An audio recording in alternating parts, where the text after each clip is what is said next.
दिल्ली विधानसभा चुनाव से कई बातों का खुलासा हुआ है। अव्वल ये है कि एकजुट हुए बिना विपक्ष का भाजपा से मुकाबला आसान नहीं है। दूसरा कि विपक्ष लाख कोशिश करे, उसका एकजुट होना या बने रहना असंभव है। सबसे बड़ा संदेश ये है कि जिस तरीके से भाजपा क्षेत्रीय पार्टियों का अस्तित्व मिटाने पर आमादा है, अब कांग्रेस भी उसी राह पर चल पड़ी है।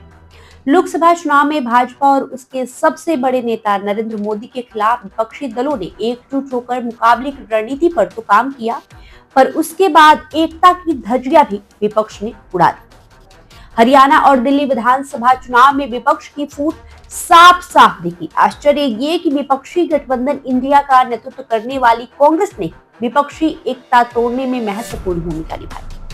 आम आदमी पार्टी को भाजपा की तरह अपना विरोधी मानकर कांग्रेस ने हरियाणा में अपना बेड़ा गर्क किया तो दिल्ली में आग की खाट खड़ी कर दी। अब बिहार में भी कांग्रेस इसी अंदाज में चलने के इशारे कर रही है।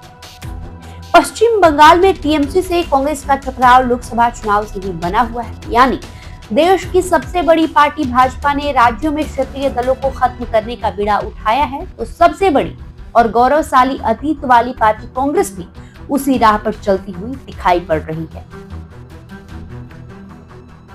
भाजपा के राष्ट्रीय अध्यक्ष जेपी नड्डा और केंद्रीय गृह मंत्री अमित शाह कई बार ये बात कह चुके हैं कि क्षेत्रीय पार्टियों के दिन लद गए।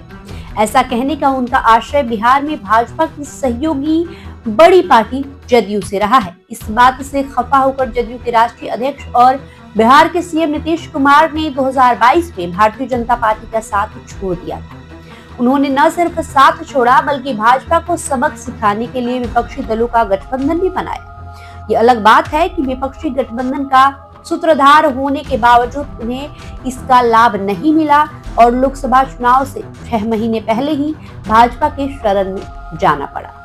भाजपा ने भी बिहार में तीसरे नंबर की पार्टी बन चुकी जदयू को रणनीतिक ढंग से पूर्व की तरह जदयू के बड़े भाई की भूमिका बरकरार रखी। जदयू की बड़े भाई की भूमिका भी 2005 से बिहार में बरकरार है।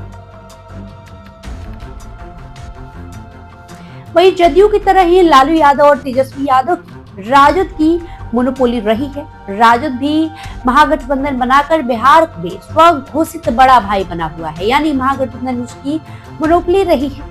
राष्ट्रीय स्तर की पार्टी कांग्रेस बिहार में राजद की चेरी बनती रही है। कांग्रेस का हाल ये है कि लालू यादव के इशारे पर ही बिहार में उसके अध्यक्ष या चुनाव में उम्मीदवार तय होते रहे। ये बात खुद लालू प्रसाद यादव कांग्रेस नेताओं के सामने कहते रहे। कांग्रेस के बिहार प्रदेश अध्यक्ष अखिलेश कुमार सिंह को लालू समर्थक माना जाता है। लालू कहते भी हैं कि उन्हें राज्यसभा भेजने का फैसला सोनिया गांधी ने उनके ही कहने पर किया था। कांग्रेस अब अपनी इस परजीवी छवि से उबरना चाहती है। पखवाड़े भर के अंतराल पर राहुल गांधी ने 2 बार बिहार के हाल में दौरे किए। दोनों ही बार उनके तेवर से लगा कि अब वे बिहार में कांग्रेस को राजद का पिछलगू बनाकर नहीं रखना चाहते। राहुल दलित और मुसलमानों के सहारे बिहार में कांग्रेस को धार देना चाहते।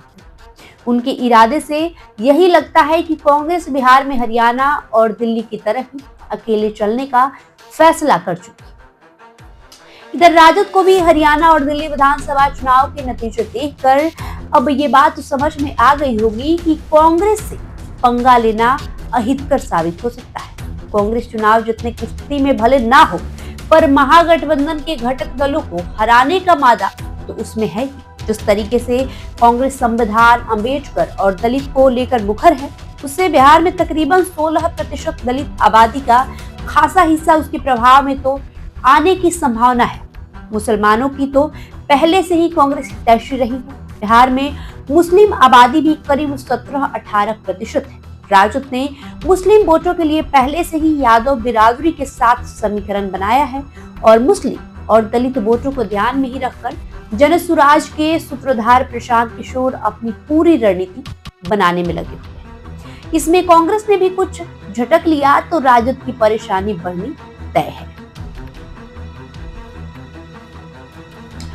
अगर एनडीए की बात करें तो हालिया विधानसभा चुनाव में भाजपा ने जिस तरह का प्रदर्शन किया है, उससे उसका मनोबल काफी बढ़ा है।